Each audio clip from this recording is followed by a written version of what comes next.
Hi everybody, we're here at the Nova Festival. We're with Dean, who actually is a American, grew up in the States, but he's here with the police and he wants to share something very meaningful and important for our community to hear about what went on here October 7th. Thank you.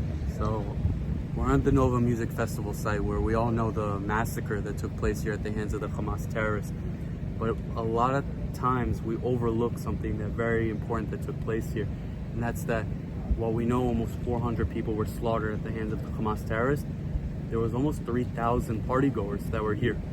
And within the 3,000, there was about 40 police officers. And these 40 police officers, together with a few security guards that were here that were part of the party, they essentially did a miracle.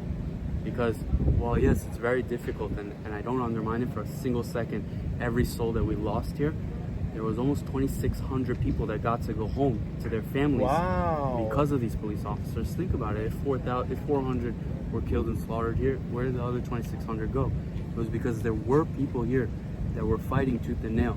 The police officers that were here, also the security guards that were here, were battling the terrorists on the main road that was right there, keeping the terrorists occupied from coming inside of here. You had the other half of police officers that were here trying to find a safe route for the civilians to get to safety, showing them the road, the video, the iconic video of people running through an open field. How did the people get to there safely? Because there were police officers that were here and they were fighting tooth and nail. And when we had to come here hours later to collect the bodies and to assess the situation, and we were pulling the bodies of 17 police officers that were killed here in the line of duty, half of them didn't have bullets left in their guns because they fought until the very last bullet. And I remind you, as a police officer, we're not the army, we're not special forces, things like this. We're police officers with a handgun. And we fought terrorists who had AK-47s, who had machine guns mounted onto their pickup trucks, who were coming from the air, who were blocking the roads. There was absolute chaos going on here.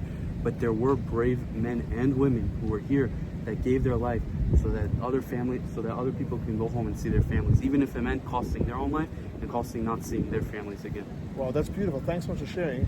I love it for two reasons. Everything you said, but you said 2,600, which we know God's name, Yud Kei Vav Kei, is 26. So it's times 100, that's number one. And number two is to focus on the positive. Even though we lost a lot, which is a tragedy, but how many we saved. Thank you so much, really. A lot of people look at us as victims, especially right now, but you also have to remember the resilience of the Israeli people. When we come together, when people come from America here and they're doing barbecues and they're putting smiles on soldiers' faces, it's a really difficult time. We have a lot of pain and a lot of loss, but we're a nation that always gets back up. We're a nation of resilience, so that's what we need to remember. I love that. Yes, resilience. Thank you. Thank you so much. Thank you.